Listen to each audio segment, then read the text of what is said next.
Muy buenos días tengan todos ustedes, queridos hermanos.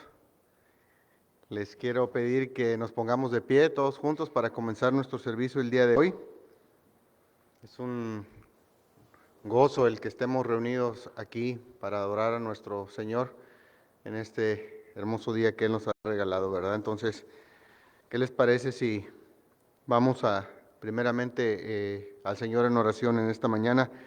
Y hermanos, voy ahora a hacer una oración puritana que es de las que más me agradan a mí y les pido que en esta mañana nos apropiemos de ella, ¿verdad? Vamos al Señor en oración. No puede haber nada mejor que alabar tu nombre, oh Señor, y declarar tu misericordia por la mañana en tu santo y bendito día. Porque es tu voluntad y mandato que apartemos este día para servirte y alabarte. Recordamos con agradecimiento la creación del mundo por el poder de tu palabra y la redención de tu pueblo por la muerte y resurrección de tu Hijo.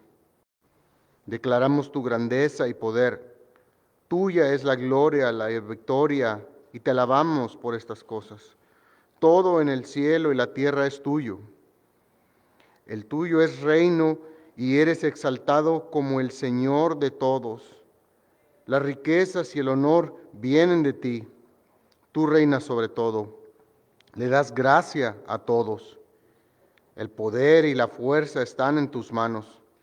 Y como por tu misericordia me has traído al comienzo de este bendito día, entonces te pido que lo conviertas en un día de reconciliación entre mi alma pecadora y tu divina majestad. Dame gracia para que sea un día de arrepentimiento ante ti. En tu bondad, séllalo como un día de perdón para mí. Ayúdame a recordar que la santidad de este día es un mandamiento que tu propio dedo ha escrito, que en este día podría meditar en las gloriosas obras de la creación y redención y aprender a conocer y guardar el resto de tus santos mandamientos. Cuando me encuentre con otros creyentes para ofrecerte nuestro sacrificio de alabanza y oración, para escuchar lo que tu Espíritu nos hablará al predicar tu palabra, no permitas que mis pecados se mantengan como una nube, evitando que mis oraciones asciendan a ti, o para estorbar para que tu gracia descienda a través de tu palabra directo a mi corazón. Que mi mayor deleite sea dedicarme en tu gloria y tu honor, no a mis propios caminos o mi propia voluntad. Cuando cese de mis obras de pecado, así como de las obras de mi llamado diario, permíteme a través de tu bendición desear en mi corazón el día futuro donde celebraré junto con los santos y los ángeles en una alegría y gloria indescriptibles para tu alabanza y adoración en tu reino celestial para siempre a tu lado. Amén. Hermanos, abran sus Biblias por favor en Salmo 96. Vamos a leer nuestra lectura bíblica de Salmo 96.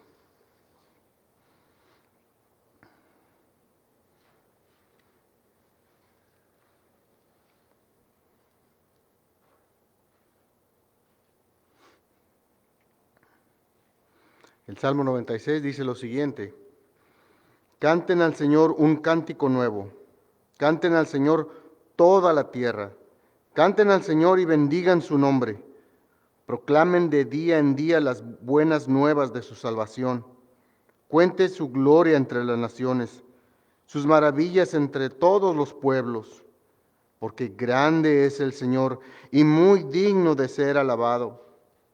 Temible es Él sobre todos los dioses, porque todos los dioses de los pueblos son ídolos, pero el Señor hizo los cielos. Gloria y majestad están delante de Él, poder y hermosura en su santuario. Den al Señor, oh familias de los pueblos, den al Señor gloria y poder. Den al Señor la gloria debida a su nombre. Traigan ofrenda y entren a sus atrios. Adoren al Señor en las vestiduras santas. Tiemblen ante su presencia toda la tierra. Digan entre las naciones, el Señor reina. Ciertamente el mundo está bien afirmado, será inconmovible. Él juzgará a los pueblos con equidad. Alégrense los cielos y regocíjese la tierra, Ruja el mar y cuanto contiene, gócese el campo y todo lo que en él hay. Entonces todos los árboles del bosque cantarán con gozo delante del Señor, porque Él viene a juzgar a la tierra, juzgará al mundo con justicia y a los pueblos con su fidelidad. Amén. En este día del Señor venimos para bendecir, alabar y adorar a nuestro Dios, porque Él es el único Dios, el creador de todas las cosas. Y adorémoslo simplemente porque quién es Él. Así que cantemos el himno A Dios demos gloria.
Amén.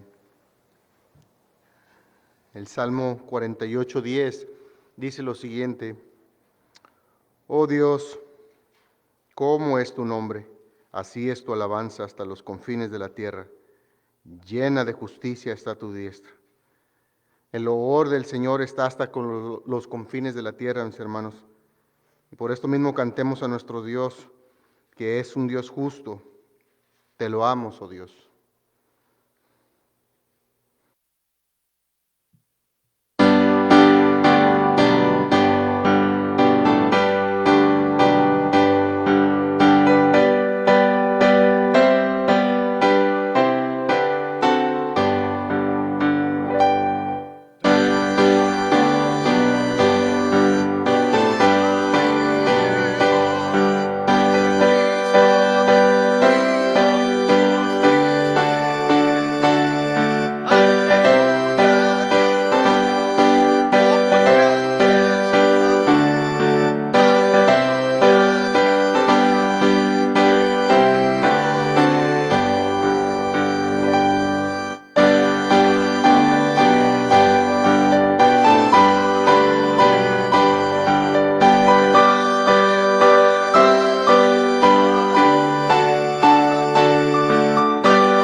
el Salmo 62, verso del 5 al 8, dice: Alma mía, espera en silencio solamente en Dios, pues de Él viene mi esperanza.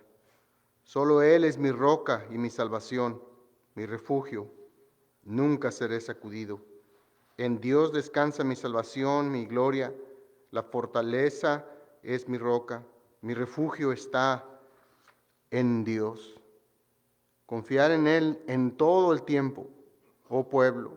Derramar vuestro corazón delante de Él. Dios es nuestro refugio. Hermanos, el Señor Jesucristo es nuestro todo. Nada somos sin Él. Nada. A Él entonces cantémoslos, pero alegremente el himno Loores dad a Cristo Rey.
Salmo 29, verso 1 y 2. Tributar al Señor, oh hijos de los poderosos. Tributar al Señor gloria y poder. Tributar al Señor la gloria debida a su nombre. Adorar al Señor en la majestad de la santidad. Hermanos, sabemos que de nuestros señores son todas las cosas. Así que les quiero pedir ahora a nuestros hermanos que pasen al frente, por favor, para recolectar la ofrenda voluntaria que hacemos todos para nuestro Señor y para su obra. Pueden tomar asiento si quieren.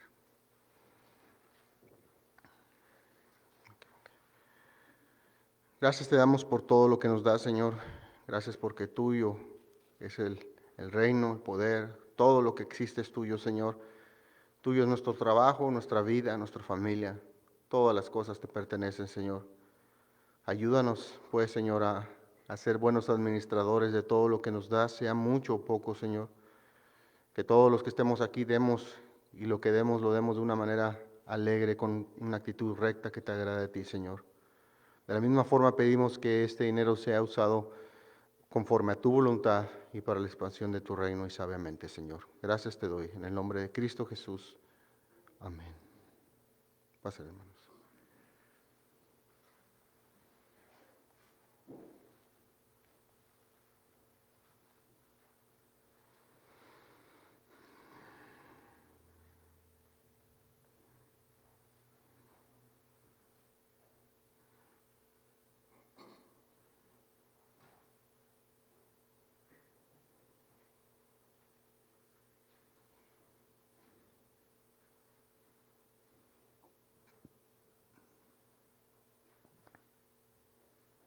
continuación les voy a dar los anuncios que tenemos para esta semana, y aprovecho también para, bueno, obviamente nuevamente darle la bienvenida a todos ustedes. Qué bueno que estén aquí el día de hoy con nosotros para alabar a Dios.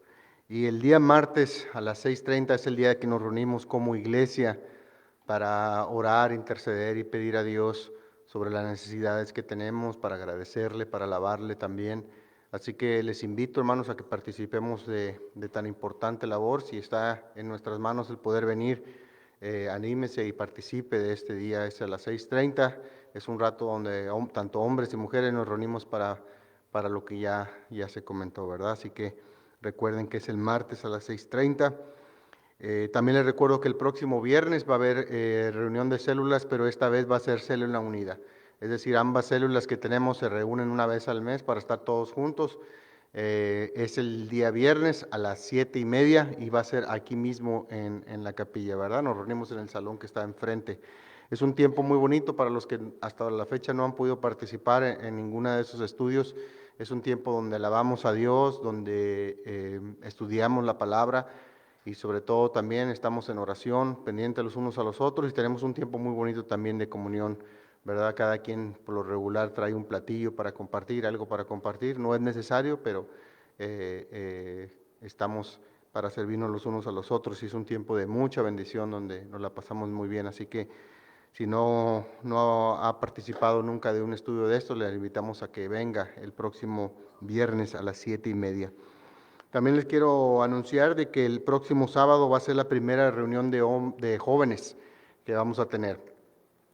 Para más información sobre estas cosas, por favor acérquese al final con el pastor para que nos diga bien en qué lugar y la hora que va a ser. Así que acérquese. Va a ser aquí mismo, ¿verdad? Así que para más información sobre estos estudios, reuniones de jóvenes que vamos a comenzar a tener, eh, por favor, comuníquese con alguno de nosotros, ¿verdad? Animen a sus hijos a que participen. Sé que va a haber algún tipo de negación al principio, pero bueno, anímenlos porque sabemos que va a ser de mucha bendición. Bueno, hermano, vamos a continuar nuevamente y les pido que se pongan de pie para que ahora vayamos a la Escritura nuevamente y vamos a leer del Salmo 84 y voy a leerles del verso 11 y 12. Y esto es lo que dice la Escritura: porque sol y escudo es el Señor Dios, gracia y gloria da el Señor. Nada bueno niega a los que andan en integridad. Oh Señor de los ejércitos, cuán bienaventurado es el hombre que en ti confía. Mis hermanos, ¿en quién más podemos confiar? Siendo sinceros, no podemos confiar a veces ni en nosotros mismos. Solamente hay alguien que es fiel, y ese es nuestro Señor Jesucristo. Él es la fuente de nuestra confianza. Él nos da gracia todos los días, ¿cierto? Así que, como Él mismo es nuestro escudo, Él es nuestra fortaleza, Él es nuestro todo, alabemos a Dios con el himno Vivo por Cristo.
Muy buenos días a todos, amados. Dios les bendiga. Es un gozo estar nuevamente congregados en este lugar para adorar a nuestro Dios. Damos gracias por todos y cada uno de ustedes y también, obviamente, estamos agradecidos con Dios por el privilegio de poder cantar todos estos preciosos himnos, ¿verdad?, que nos hablan de la grandeza de nuestro Señor.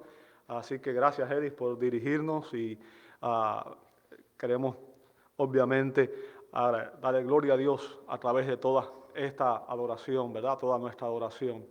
Hermanos, les invito a que abran sus Biblias en 1 Timoteo capítulo 3, 1 Timoteo 3, 1 al 7. El mensaje de hoy es una continuación del de la semana pasada. No recuerdo si fue la semana pasada que empezamos o la antepasada. Bueno, ya ni recuerdo. Ok, bueno, es una continuación del que empezamos el domingo pasado, así que va de los versos 1 al 7 del capítulo 3. La semana pasada, si mal no recuerdo, vimos el versículo 1 y hoy vamos a continuar con los versos 2 y un pequeño pedazo del verso 3. Así que abra su Biblia ahí. 1 Timoteo capítulo 3, versos 1 al 7. Vamos a orar antes de empezar. Amado Dios, damos gloria a tu santo nombre. Gracias por esta oportunidad de adorarte en esta hermosa mañana, Señor. Es por tu misericordia que estamos aquí. Sabemos que ninguno de nosotros es digno, Señor. Solo tú eres digno de recibir la adoración, la alabanza, y por eso en esta mañana nos hemos congregado en tu nombre, Padre, para rendirte, Señor, culto y darte gloria, cantar a tu nombre, Señor, por tus maravillas, por tu poder, por tu gloria. Damos gracias, Señor, por la bendición de poder tener el privilegio de adorarte, servirte, amarte. Señor, no hay nadie como tú. Y Padre, permite que tu palabra, Señor, penetre hasta lo más profundo de nuestros corazones, Señor. Que tu Espíritu Santo esté haciendo la obra en cada corazón, en cada mente, y nos prepare, nos ilumine, Señor, para poder entender el mensaje de tu palabra. Nos ponemos en tus manos confiando solamente en ti. Y nuevamente, a ti sea la gloria y la honra, en el nombre de Jesús. Amén y amén. Pueden tomar sus asientos, hermanos. Muchas gracias.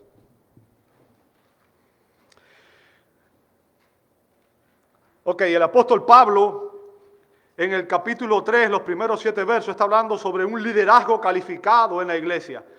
¿Tiene la iglesia un liderazgo calificado? ¿Cómo podemos saber si los líderes de la iglesia están calificados o no? La Biblia, de principio a fin, nos enseña que es un hecho comprobado que así como es el liderazgo, será la iglesia. O sea, hay un principio que se encuentra en Oseas capítulo 4, verso 9, dice, como el pueblo, así es el sacerdote. Y esto sigue siendo cierto. O sea, la eficacia, el testimonio de cualquier iglesia es en gran medida un reflejo de la condición espiritual de los líderes que la gobiernan. Y es por eso que es tan importante que aquellas personas que liderean la iglesia, que gobiernan la iglesia, tengan las calificaciones espirituales requeridas, tengan las calificaciones espirituales que Dios demanda. ¿Ok? Y en estos versos, capítulo 3, versos 1 al 7 de 1 Timoteo, Pablo da 4 grupos de requisitos para los que aspiran al pastorado. 4 grupos de requisitos para los que aspiran al pastorado. Y en el primer punto que vimos la semana pasada fue la convicción de la persona que es llamada al pastorado, ¿verdad? Pablo dice, palabra fiel es esta, si alguno aspira al cargo de obispo, buena obra desea hacer.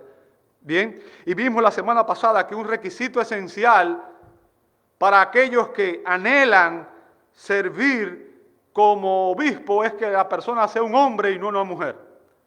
Sea un hombre y no una mujer. Todos los adjetivos que describen las calificaciones de estos líderes están en género masculino. Por tanto, el primer requisito y la primera característica es que si una mujer siente que Dios la está llamando al pastorado, puede tener completa seguridad de que esa convicción no es real, no es genuina, no es de Dios, porque Dios no se contradice, ¿verdad? Y Él en su palabra dice que un requisito para ser un anciano de la iglesia, un pastor, es que sea un hombre. Bien, otro requisito que vimos que vemos en ese verso es que aquellos que aspiran a ser ancianos o pastores de la iglesia deben tener una clara convicción de parte del Espíritu Santo de que están siendo llamados a servir en este oficio. Deben tener la convicción de que es Dios quien los está llamando a servir en este oficio. ¿Por qué? Porque el hombre que está verdaderamente llamado al ministerio se va a caracterizar por una pasión interior que lo consume, ¿ok? Y por una búsqueda disciplinada de alcanzar ese propósito. O sea, es una persona que va a tener una convicción interior que se va a reflejar en su estilo de vida. Y eso es lo que estamos viendo en todo este pasaje. Bien, eso fue lo primero, la convicción del líder espiritual, de aquellos que aspiran a ser ancianos. Vamos a ver en segundo lugar el carácter en los versos 2 y una parte del verso 3, el carácter del hombre de Dios. Fíjense, el objetivo de estos versos es que la iglesia pueda asegurarse de que la persona que anhela, desea servir en el liderazgo, tenga el carácter apropiado. Bien, tenga el carácter que se requiere. La auténtica espiritualidad y el carácter de la persona que aspira a ocupar esta posición lo son todo en el liderazgo de la iglesia. O sea, el requisito más importante para aquellos que desean servir está relacionado con el carácter de esta persona. El carácter de los líderes, escuche bien, es mucho más importante que su educación, su elocuencia o su carisma. El carácter del líder es mucho más importante que su educación, su elocuencia o su carisma. ¿Ok? Y Pablo describe en estos versos los criterios que califican a los hombres para el liderazgo de la iglesia. Y vemos que el estándar es sumamente alto. Un estándar sumamente alto. Cuando uno lo lee, parece imposible de alcanzar. ¿Bien? Pero eso, y esto quiero que usted entienda, cuando usted vea este estándar, cuando usted vea estas características que vamos a estudiar una por una, muchas personas van a pensar, qué bueno es que ese estándar es para los líderes. Qué bueno que yo no soy líder. Qué bueno que yo no tengo que vivir de esa manera. Pero déjame decirte, si tú crees eso, es un error. Porque este es el estándar que debe vivir toda persona que está en Cristo. Por tanto, si tú eres cristiano, si tú eres un creyente, este estándar es para ti, es para mí, es para todos nosotros. Ahora, obviamente, los líderes deben ser las personas que están más comprometidas en vivir acorde a este estándar. ¿Entiende el punto? El punto no es que este estándar sea solo para los líderes, el punto es que los líderes deben ser aquellos que están más comprometidos en obedecer lo que Dios demanda de nosotros. Deben ser las personas más piadosas, las personas más espirituales, las personas que obviamente están caminando de una manera que honra a Dios. Pero al final, esto es algo que tú debes vivir y que yo debo vivir. Por tanto, este mensaje también es para ti. ¿Bien? También es para ti. El punto de Pablo aquí es que la iglesia debe seleccionar para su liderazgo a aquellos hombres que generalmente viven de acuerdo a estos estándares y que tienen las cualidades personales necesarias para ser líderes eficaces. Ahora, ya hemos visto,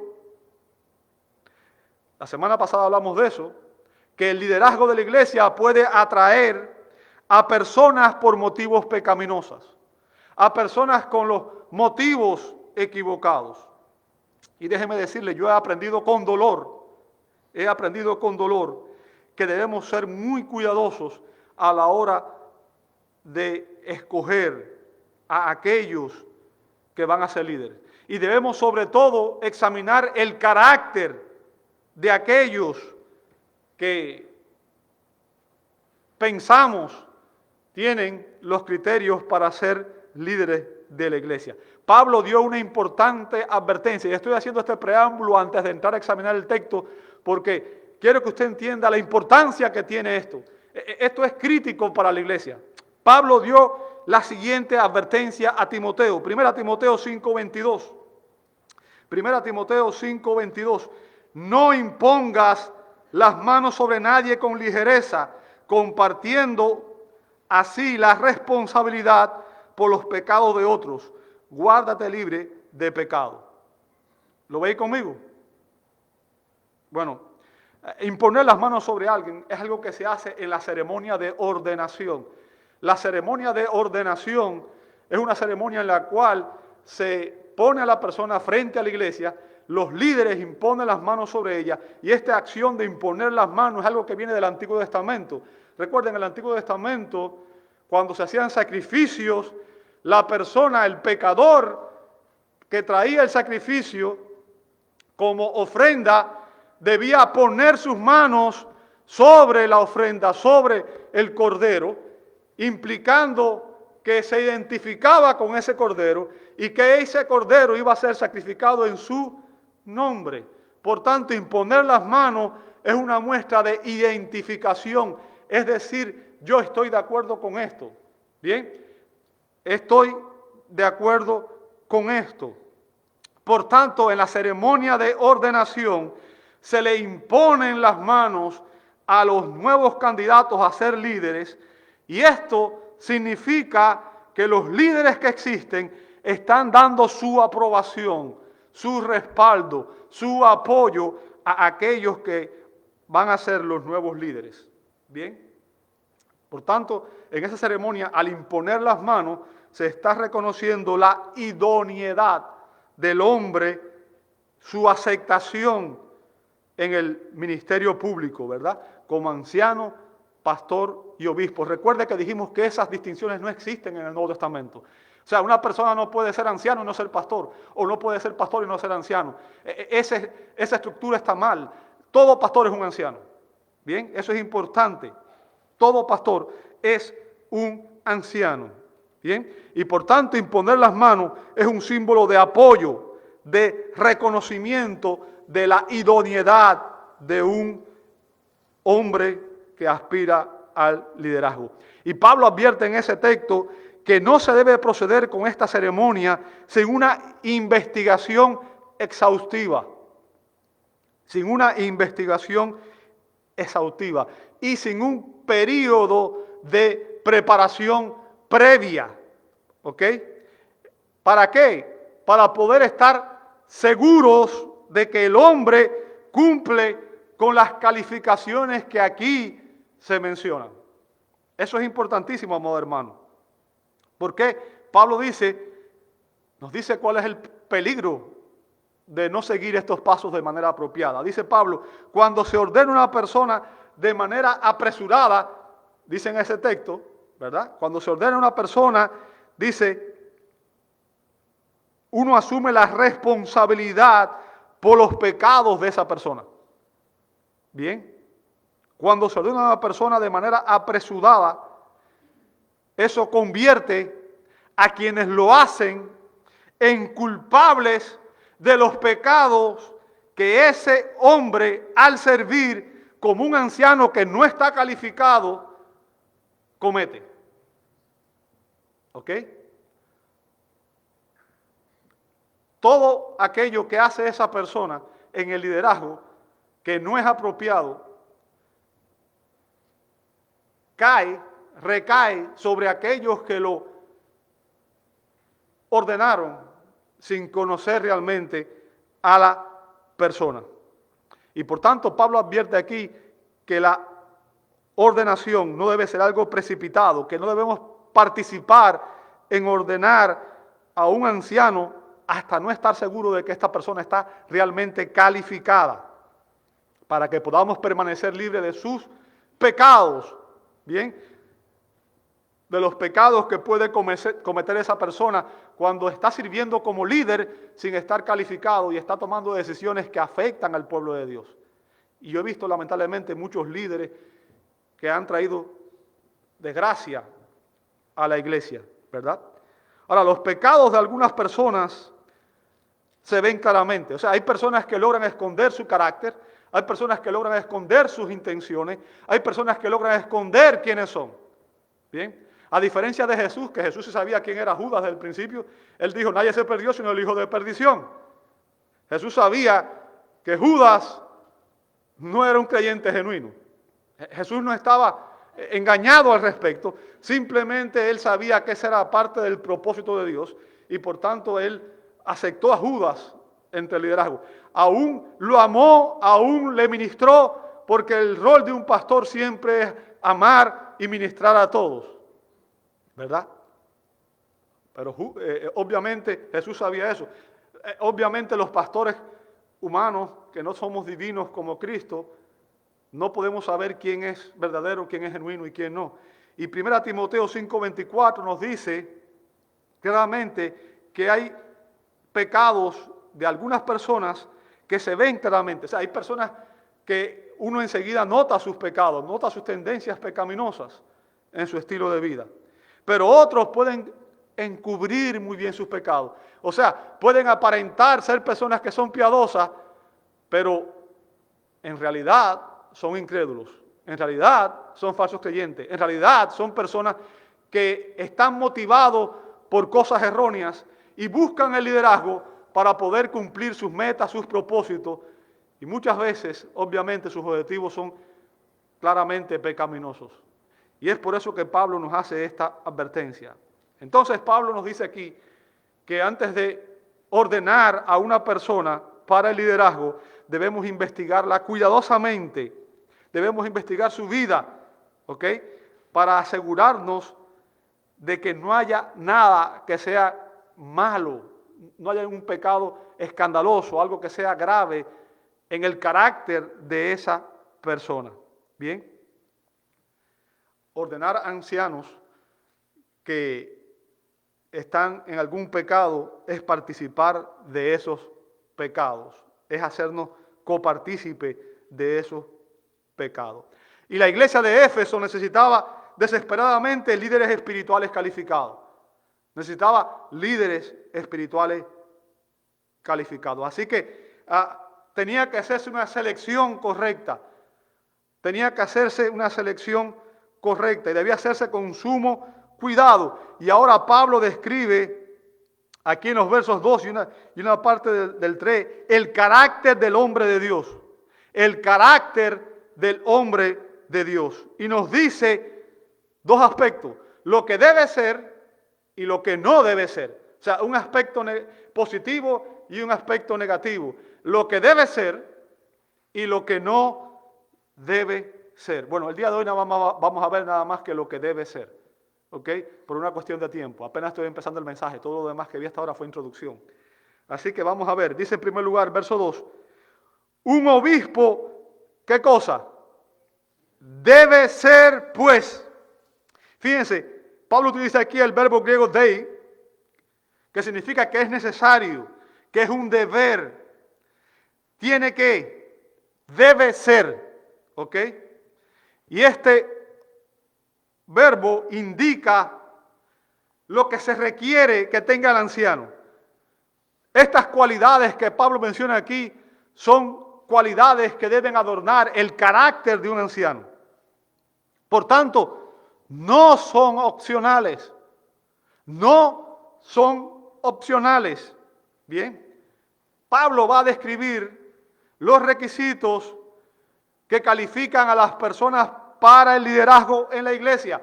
Pero recuerde que todos nosotros debemos tener estas cualidades. Porque lo que Pablo está diciendo es que los líderes deben estar comprometidos a vivir con este estándar. Y por tanto, ellos son los que debemos escoger, los que están más cerca del estándar. Bien, pero el estándar es para todos, es para usted y es para mí. Hago este énfasis nuevamente. Por tanto, usted debe reflexionar en su propia vida, yo debo reflexionar en mi propia vida y debo examinarme y debo ver si estas características que vamos a ver están presentes en mí o no. Bien, todos los elementos que Pablo menciona aquí del carácter, todos estos elementos mencionados aquí tienen que ver con el carácter del hombre de Dios. Bien, fíjense, otro requisito esencial para todo aquel que aspira a ser líder, dice Pablo aquí, es que debe ser irreprochable. ¿Lo ve ahí? Verso 2. Un obispo debe ser, pues, irreprochable. O sea, esta es una cualidad que debe adornar el carácter de un anciano. Recuerde, dije, la palabra obispo, anciano y pastor son intercambiables, se refieren a las mismas personas. Bien, un obispo debe ser irreprochable. Y la expresión, el término significa que no debe haber nada en su conducta observable que pueda ser causa de acusación. No debe haber nada en su conducta externa que pueda ser causa de acusación. Ahora, yo quiero que usted entienda algo. Esto no significa que de todos modos no vayan a acusar a los líderes. Bien, siempre habrán acusaciones a los líderes. Siempre. Usted sabe que Jesús, el perfecto Hijo de Dios, fue acusado, ¿verdad? Lo acusaron los fariseos, los publicanos. Sencillamente, sus acusaciones eran falsas. Y eso es importante. ¿Por qué? Porque vamos a ver que ningún hombre realmente está libre de pecado. Ninguna persona realmente está libre de pecado. Ninguno de nosotros puede decir, yo nunca peco. Ninguno. Juan lo dice. Si alguno dice que no ha cometido pecado, es un mentiroso. Porque aún a pesar de ser redimido, nosotros todavía tenemos un cuerpo que no ha sido redimido y en nuestra carne todavía, y cuando me hablo de la carne, hablo de nuestra naturaleza, todavía hay tendencias pecaminosas. Bien. Así que ninguna persona está libre de pecado. Ni usted, ni yo. Bien. Pero todos nosotros, todos los que estamos en Cristo, todos los que hemos entendido lo que Cristo hizo por nosotros, tenemos que entender que Dios aborrece el pecado. Dios odia el pecado. Y Dios odia tanto el pecado que Él estuvo dispuesto a enviar a su Hijo a morir por nuestros pecados. En la cruz del Calvario se demuestra el rechazo absoluto de Dios por el pecado.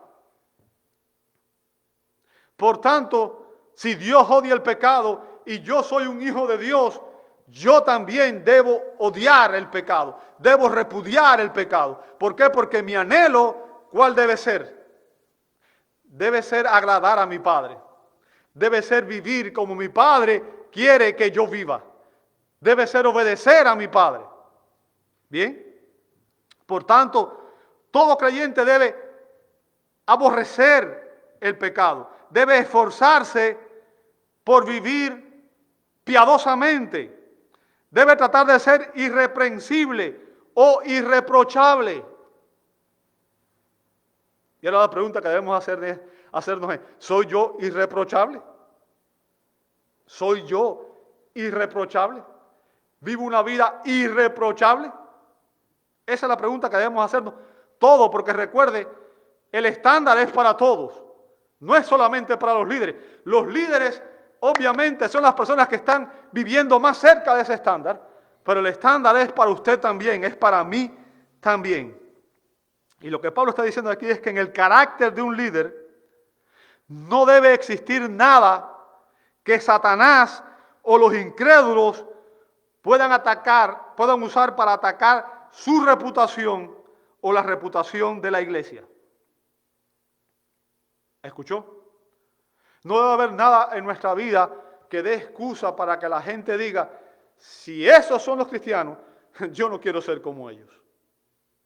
¿Ok? Los líderes deben ser personas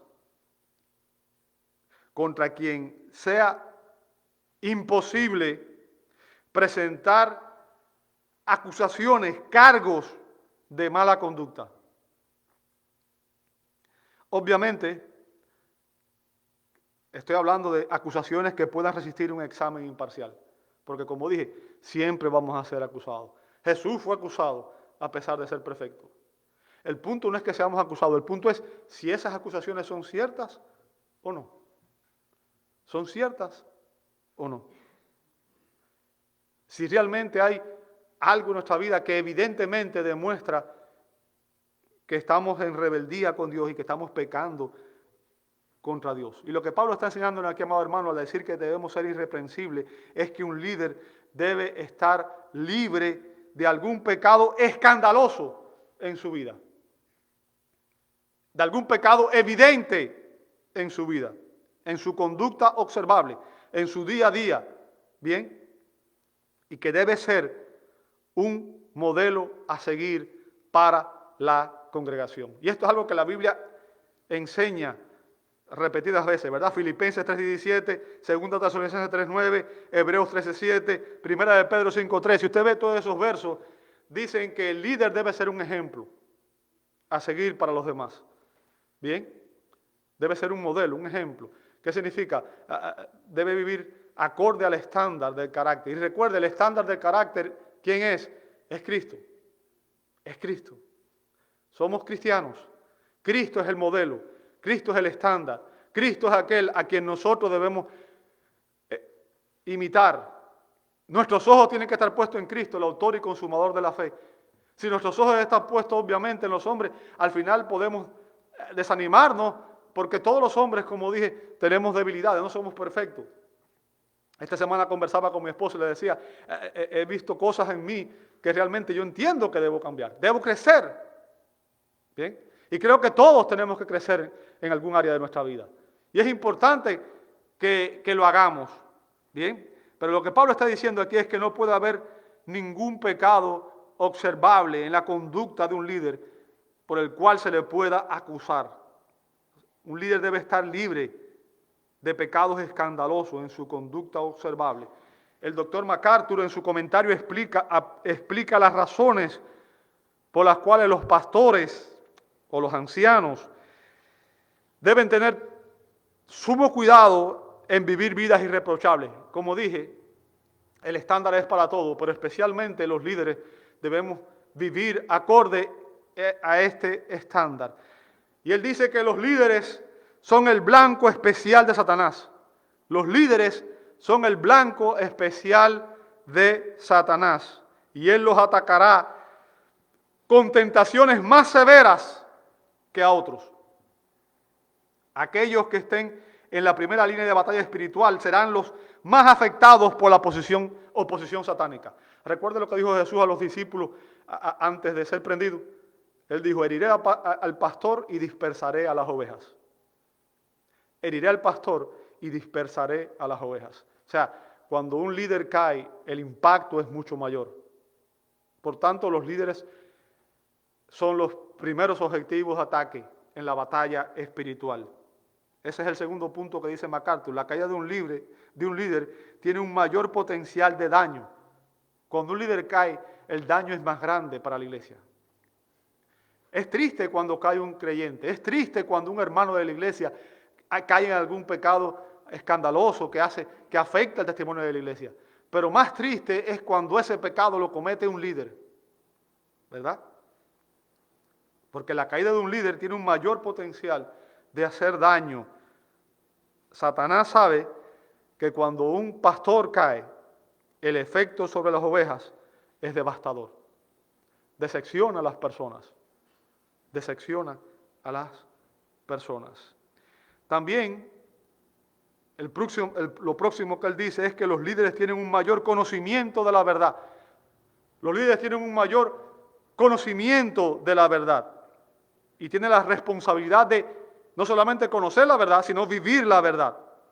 Lo cual trae consigo un mayor castigo cuando pecan. Y es por eso que la Escritura dice, no os hagáis maestros muchos de vosotros sabiendo que heredaréis mayor condenación. ¿Bien? ¿Por qué? Porque un líder debe ser consecuente. Lo que enseña debe coincidir con lo que vive. Lo que enseña debe coincidir con lo que vive. Es muy fácil predicar, pero es difícil vivir acorde al estándar. Es difícil vivir acorde a este estándar. Ahora, los pecados de los líderes, dice MacArthur, son los más hipócritas que los otros, porque predican contra los mismos pecados que cometen. La función de un pastor es ministrar la palabra de Dios y es confrontar el pecado en cualquier área. Bien. Por tanto, predicar contra el pecado y vivir el pecado en pecado es una contradicción. Es una contradicción. Nos convierte en hipócritas. Y es por eso que debemos hacer todo lo posible por evitar que en nuestra vida haya algún pecado escandaloso, evidente. Y tenemos que tratar de ser, ¿cómo? Irreprensibles. Y recuerden una vez más, esto se aplica ¿a quién? A todos nosotros.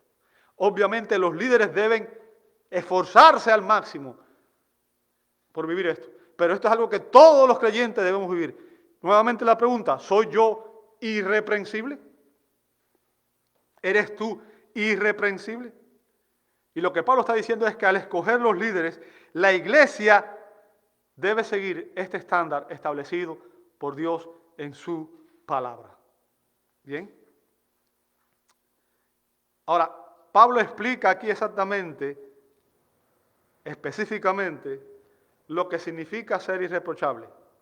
Pablo explica lo que significa ser irreprochable.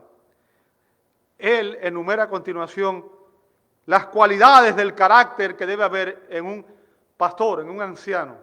¿Bien? Y Pablo dice, en primer lugar, que para ser irreprochable, el líder se debe caracterizar por ser marido de una sola mujer. ¿Lo veis conmigo? En el verso 2. El líder debe caracterizarse por ser marido de una sola mujer. Nuevamente, eso descalifica a las mujeres porque nunca dice, y mujeres de un solo hombre. Nunca dice eso. ¿Bien? Por tanto, esto demuestra que ninguna mujer puede decir, yo tengo la convicción de que Dios me llamó al pastorado, porque vemos en este verso que es claro que Pablo está hablando de hombres. Y está diciendo que para ser irreprochable, el líder debe caracterizarse por ser marido de una sola mujer. La traducción literal del griego sería un hombre de una sola mujer. Un hombre de una sola mujer. Ahora, la pregunta es, ¿qué significa eso? ¿Qué significa eso? Déjame decirte, esta frase ha sido objeto de muchas interpretaciones variadas. Bien, o sea, leí varios comentarios y en ellos vi mucha gente diciendo cosas diferentes. Bien, algunos interpretan esta frase como una prohibición contra la bigamia o la poligamia. Y para los que no saben, bigamia es cuando la persona tiene dos parejas, ¿verdad? O poligamia es cuando tiene múltiples parejas. Bien. Ahora, cualquiera de estos dos pecados, la bigamia o la poligamia, habría inhabilitado a la persona incluso para ser un miembro de la iglesia, para ser un creyente ordinario, porque eso es un pecado en la Escritura. En el diseño original Dios creó un hombre y una mujer. Cualquier otra cosa que se haga diferente es una violación del estándar de Dios, del diseño de Dios. ¿Verdad? Un hombre, una mujer, una relación monógama de por vida. ¿Se entendió? Por tanto, una persona que tiene dos esposas o que tiene múltiples esposas está inhabilitado para ser, no un líder, está inhabilitado para ser un miembro de la iglesia, porque es un pecado que debe ser confrontado. Bien, es importante que entendamos eso. Otros interpretan esta expresión como una prohibición para aquellos que se vuelven a casar cuando su esposa fallece. O sea, para aquellos que se vuelven a casar cuando han quedado viudos. Bien, pero déjame decirte, la Biblia recomienda que los viudos, especialmente las personas que quedan viudas en la juventud, se vuelvan a casar. ¿Ok? Usted puede ver eso en 1 Timoteo 5:14 Y en 1 Corintios 7:39 se espera que la persona que es viuda y que está joven y que no tiene el don de continencia, obviamente se vuelva a casar. ¿Por qué? Porque es mejor casarse que estar hirviendo, que estar en pecado, que estar en rebelión contra Dios. ¿Bien? Por tanto, eso tampoco es lo que Pablo está confrontando aquí. Ahora, hay otros que interpretan esto como que Pablo aquí excluye a los hombres que se han divorciado para ser líderes en la iglesia. Déjame decirte algo, y quiero que me preste atención porque esto es importante. Ya vimos que la Biblia da ciertas instrucciones específicas, y la Biblia no prohíbe todo nuevo matrimonio después de un divorcio. Existen dos causas por la cual se justifica un divorcio en la Biblia. ¿Me escuchó? Dos causas por las cuales se justifica un divorcio en la Biblia. La primera, se permite un divorcio en casos de adulterio. Mateo 5:32, Jesús dice, cualquiera que repudia a su mujer, a no ser por causa de comete adulterio. Y el que se casa con la repudiada comete adulterio. O sea, cuando hay adulterio de alguna de las dos partes, el divorcio es permitido. ¿Bien? El divorcio es permitido. La segunda causa por la cual se permite el divorcio en la Escritura es cuando un cónyuge incrédulo, o sea, digamos, unas personas se casaron, eran inconversas, uno se convierte, el otro no, y la persona que ahora es inconversa, a partir de ese momento, siendo incrédula, no tolera la fe de su pareja, ¿verdad? Y quiere divorciarse. Usted puede ver eso en 1 Corintios 7:15. Si el incrédulo se separa, sepárese, porque a paz nos llamó el Señor. ¿Bien? Por tanto, en ese caso, el divorcio lo comienza ¿quién? La persona incrédula. La persona incrédula. ¿Ok? Es importante que entendamos esto. Esas son las dos razones por las cuales la Biblia justifica el divorcio. Y cuando un matrimonio se separa por estas causas, obviamente la persona queda libre para volverse a casar. Pero si el divorcio no fue por estas causas, cualquier nuevo matrimonio es considerado un adulterio. Y recuerda, Dios detesta el divorcio, dice Malaquías 2:16. Bien. Ahora, se supone que un creyente no debe casarse con un incrédulo, porque eso es rebeldía y es pecado. La Biblia dice que no hay comunión entre la luz y las tinieblas. Y que un incrédulo que un creyente no debe unir su vida, no debe unirse en yugo desigual con un incrédulo. Bien. Ahora, si un hombre estando en el ministerio se divorcia,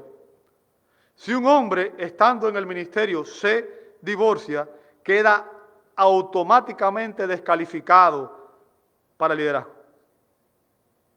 Y eso es lo que vamos a ver aquí más adelante, porque Pablo dice, el que no sabe gobernar su propia casa, ¿cómo va a gobernar la iglesia? Está más abajo, ¿verdad?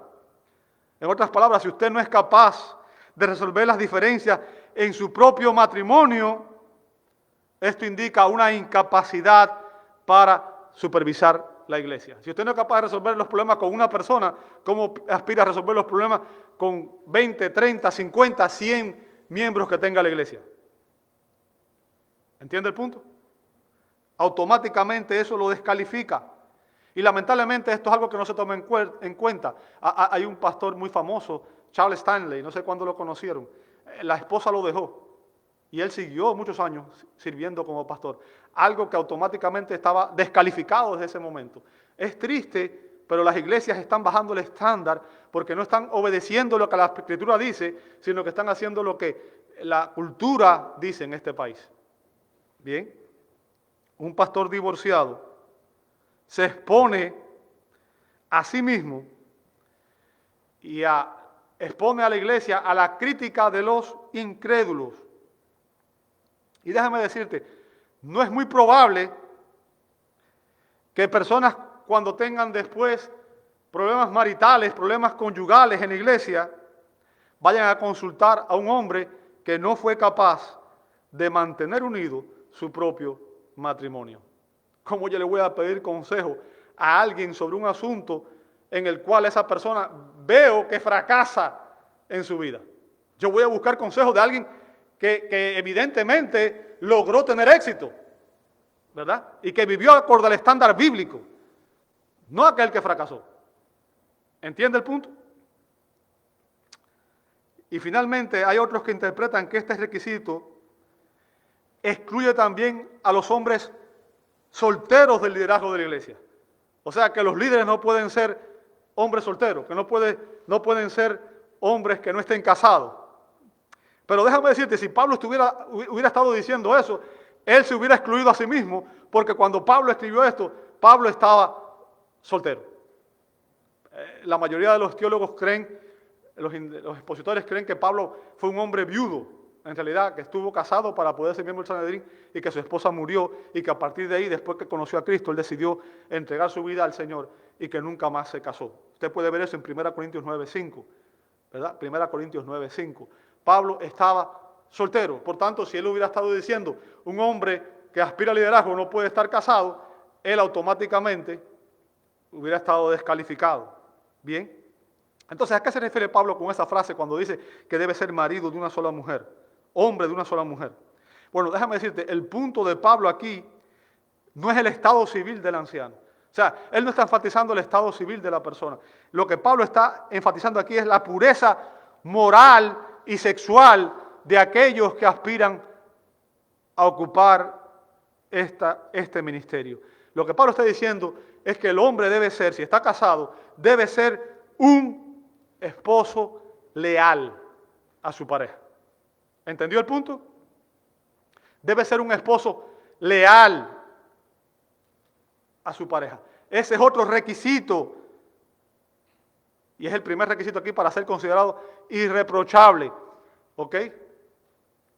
Un líder para ser considerado irreprochable debe ser fiel a su esposa. ¿Bien? Y fíjense, es notable que ese sea el primer aspecto que Pablo menciona. ¿Y sabe por qué lo menciona? Porque los pecados sexuales son los que más frecuentemente descalifican a los líderes. La mayoría de los líderes que caen por haber caído en un pecado sexual. Es triste, pero así es. Recuerdo un profesor del seminario que decía, los 3 grandes peligros que enfrenta todo pastor son las faldas, o sea, las mujeres, ¿verdad? La fama o la gloria y la fortuna, las riquezas. Falda, fama y fortuna son las 3 debilidades de los hombres. Bien, y especialmente es algo que los líderes deben tener sumo cuidado. Y el plan de Dios para la iglesia es que los líderes seamos ejemplos vivos de un matrimonio bíblico. Un estándar alto, ¿cierto? Porque recuerde, el estándar está en Efesios 5 y 6. Efesios 5, Cristo y la iglesia, ¿recuerda? Cristo está preparando a la iglesia para que la iglesia sea una iglesia santa, pura.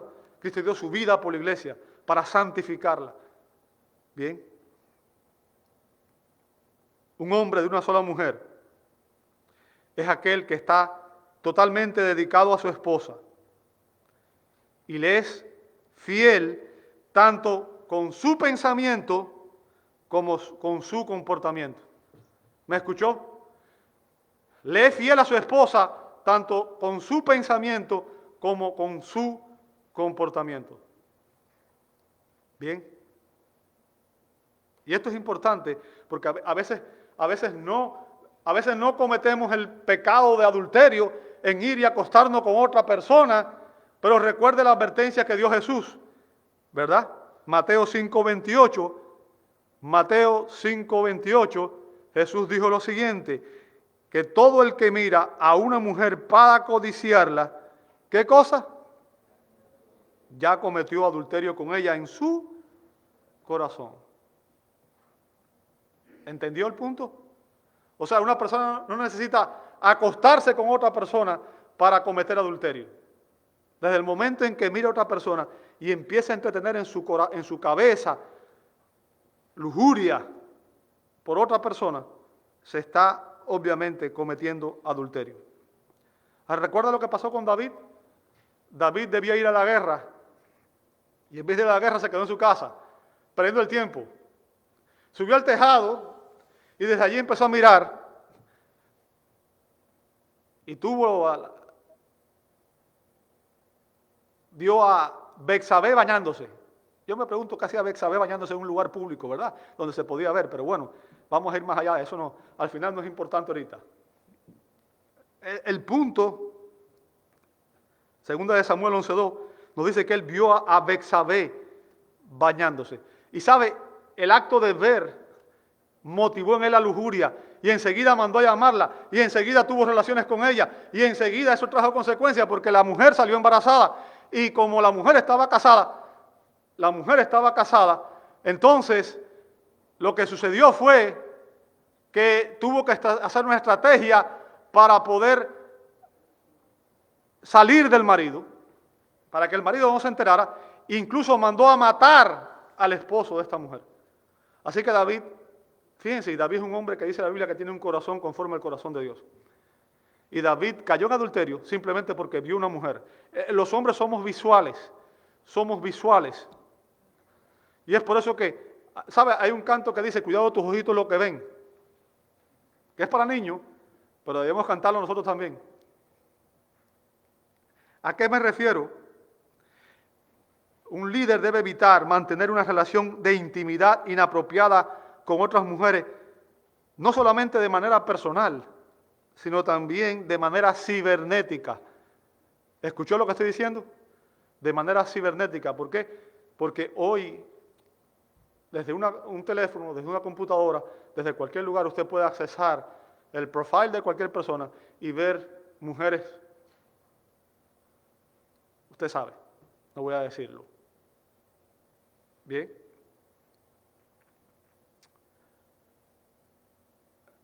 Mirar a una mujer y codiciarla, ya sea por internet, sea personalmente, es adulterio. Es adulterio. Y eso, obviamente, es un pecado. Un pecado del cual, obviamente, Dios nos va a pedir cuentas. Y un pecado que obviamente descalifica a toda persona que quiere ocupar el liderazgo. Pero también un pecado que descalifica a un creyente de ser un miembro en orden de la iglesia local. ¿Ok? Usted y yo deberíamos tomar el mismo propósito de Job, quien dijo en Job 31:1, Job dijo, hice un pacto con mis ojos. Bien, fíjense, él hizo un pacto consigo mismo, ese pacto no era con nadie más. Hice un pacto con mis ojos, dice Job. ¿Cómo podría entonces mirar a una virgen? O sea, Job hizo un pacto consigo mismo de que no iba a permitirse él mismo el ponerse a mirar a una mujer que no fuera su esposa. Recuerde, Job era un hombre casado. Job era un hombre casado. Bien. Job evitaba mirar de manera inapropiada a cualquier mujer, y procuró ser fiel a su esposa en su corazón y guardó sus ojos. Los líderes sabios no aconsejan a mujeres estando solos en privados. Nunca se quede con una mujer en un cuarto cerrado. Recuerde lo que le pasó a José. Y él fue capaz de salir. Obviamente José era un esclavo. Pero recuerde que cuando José estaba solo con la esposa de su amo, la mujer quiso tener relaciones con él. José fue un hombre íntegro y salió huyendo. Pero el punto es que en ese momento estaba en una situación en que estaba expuesto. Porque estar a solas con una persona del otro sexo en un salón, usted nunca sabe las intenciones de la otra persona. Por tanto, un líder sabio no está a solas en privado con una mujer para evitar cualquier situación que pueda exponerlo tanto a la tentación como a que sea acusado de conducta inapropiada. Ahora, para ser irreprochable, el líder no solamente debe ser marido de una sola mujer, sino también debe caracterizarse por ser, dice ahí, sobrio. ¿Bien? Sobrio. No sé si voy a ser capaz de terminar este punto hoy. Así que vamos a ver. El término sobrio también significa vigilante. Vigilante. ¿Sabe? Aunque la palabra puede referirse a moderación en el alcohol, usted sabe, cuando decimos una persona está sobria, estamos diciendo que la persona no está, ¿qué cosa? Embriagada, ¿cierto? Está sobrio, no toma. Bien. Sin embargo, esa expresión sobria tiene otras connotaciones, no solamente se refiere a que no es una persona que se abstiene del alcohol, sino que vamos a ver que Pablo habla específicamente sobre el alcohol, de abstenerse del alcohol en el verso 3. Por tanto, aquí esta expresión sobrio es metafórica e implica que el líder debe ser sobrio en el sentido de estar lúcido, de estar alerta, de estar vigilante y de estar autocontrolado. Una persona que no está sobria pierde el control, pierde los sentidos. Una persona que está embriagada, el alcohol lo controla, ¿verdad? Y es por eso que usted ve que una persona que toma alcohol empiezan a ponerse contenta y empiezan primero a hacer chistes y sabe que el alcohol y las drogas al final deprimen, ¿no? Y después se pone belicosa y después muchas veces se quieren incluso caer a golpe con otras personas. ¿Bien? Ahora, lo que Pablo está diciendo aquí es que un líder necesita ejercer un juicio sobrio y sensato sobre las cosas. Debe estar alerta para poder saber, discernir entre lo que es bien, lo que está bien y lo que está mal, entre lo que es piadoso y lo que no lo es. Por tanto, debe poseer la fuerza interior, el carácter para abstenerse de cualquier exceso que disminuya su vigilancia y que afecte su conducta cristiana. El líder debe ser un hombre de mente sobria, que esté libre de toda forma de exceso, de pasión, de temeridad, de indulgencia, ¿ok? Que disminuya su vigilancia. Por tanto, el líder no debe ser una persona que sea emocionalmente inestable. Emocionalmente inestable. Y esto es importante. ¿Bien? El líder debe estar vigilante. Debe ser una persona vigilante, que continuamente su mente esté enfocada y esté escaneando el horizonte y viendo los peligros. Recuerdan, antes de ser apresado, la noche en que fue apresado, Jesús les dijo a los discípulos en Mateo 26, 41, velad y orad para que no entréis en tentación. El espíritu está dispuesto, pero la carne es débil. Por tanto, ser vigilantes es algo que debe formar parte de nuestra actitud constante, y especialmente si usted es un líder de la iglesia. Bien, sabemos que los discípulos se durmieron. Los discípulos se durmieron. ¿Y qué pasó? Todos cayeron. Todos cayeron en la tentación. Todos. ¿Por qué? Porque no estaban vigilantes. Sus mentes estaban embotadas. Habían acabado de tener una buena cena, habían obviamente pasado un buen tiempo y ahora estaban cansados y no estaban conscientes de lo que Jesús les había estado advirtiendo, de lo que venía sobre él. Jesús les había venido diciendo, voy a Jerusalén, me van a perseguir, me van a matar. Ellos no estaban conscientes de eso. Bien, no se dieron cuenta de que Satanás los iba a tentar. Y el punto de Pablo aquí es que un anciano debe ser vigilante, debe notar las necesidades espirituales y advertir los peligros espirituales que se ciernen no solamente sobre su propia vida, sino también sobre la iglesia. ¿Entiende eso? Esa es la diferencia. Jesús estuvo vigilante, estuvo en oración. Los demás líderes no estuvieron y cayeron. Bien. Un anciano vigilante nota las necesidades espirituales y advierte sobre los peligros espirituales. ¡Wow! Amado hermano, lo voy a dejar hasta aquí porque si sigo voy a estar como 45 minutos más y no creo que usted quiera estar 45 minutos más aquí. Así que voy a orar con ustedes un momento y voy a pedirle a Dios que Él nos bendiga en esta mañana. Amado Dios, damos gracias. Gracias por esta bendición de poder examinar, Señor, las características que tú exiges de todos aquellos que aspiran al liderazgo.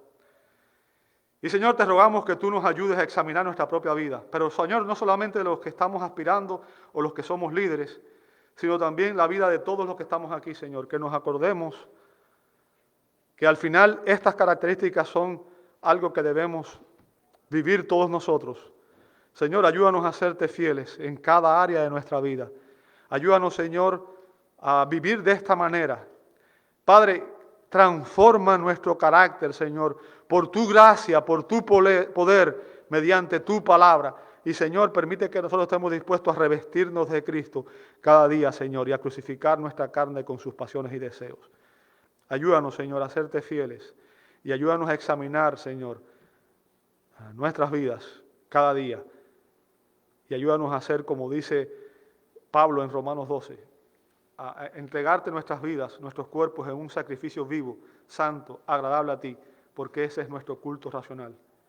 Padre, a renovar nuestra mente en tu palabra, para que podamos darte gloria y podamos comprobar que tu voluntad siempre es agradable y perfecta. En el nombre de Jesús lo pedimos. Amén y amén.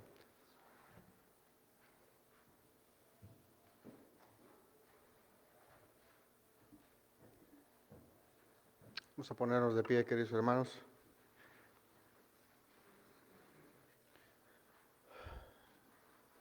Agradecemos a Dios por su palabra que nos ha dado el día de hoy. Bueno es andar meditando en esta misma palabra que recibimos, ¿verdad? Le voy a pedir que abra su Biblia para que juntos vayamos al Salmo 104. Vamos a leer solamente el versículo 1. Salmo 104, verso 1.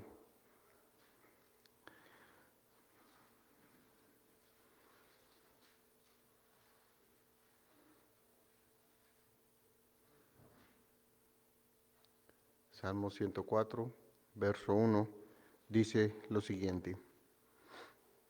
Bendice, alma mía, al Señor. Señor, Dios mío, cuán grande eres. Te has vestido de esplendor y de majestad. Hermano, nuestra alma debe de anhelar bendecir al Señor. Debe anhelar honrarle, obedecerle, alabarle. Porque Él es el Señor, el Rey, Él reinará eternamente y para siempre. Así que cantemos ahora el himno Majestad.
Oremos, amados. Damos gloria a aquel que es Rey de Reyes y Señor de Señores, aquel que fue, que es y que vendrá, y que nos dará participación en su reino eterno. Aquel que dio su sangre en la cruz del Calvario para redimirnos del pecado, limpiarnos de toda maldad, santificarnos. Aquel que hoy está preparando nuestras vidas, está transformándonos a través del poder de su Espíritu, mediante su palabra, para que podamos ser parte de su reino. Señor, recibe nuestra gratitud, nuestra alabanza, nuestra adoración, porque no hay nadie como tú. Y es a ti, Señor, que en esta mañana damos la gloria, damos la honra. Y es a ti, Señor, que clamamos para reconocer que te pertenecemos, que somos tu pueblo. Y pedirte, Señor, que tú nos ayudes a vivir acorde a estos principios que tu palabra nos enseña. Y que, Señor, por el poder de tu Espíritu, tú apliques esta palabra para que seamos conformados a la imagen de Cristo y podamos ser hombres y mujeres que viven para tu gloria y para tu honra. Y ahora rogamos que el amor de Dios el Padre, que la gracia de nuestro gran Dios y Salvador Jesucristo y la comunión del Espíritu Santo sea con todos nosotros, ahora y siempre. Amén, amén y amén. Dios les bendiga, amados, a todos. Muchas gracias por acompañarnos en esta mañana.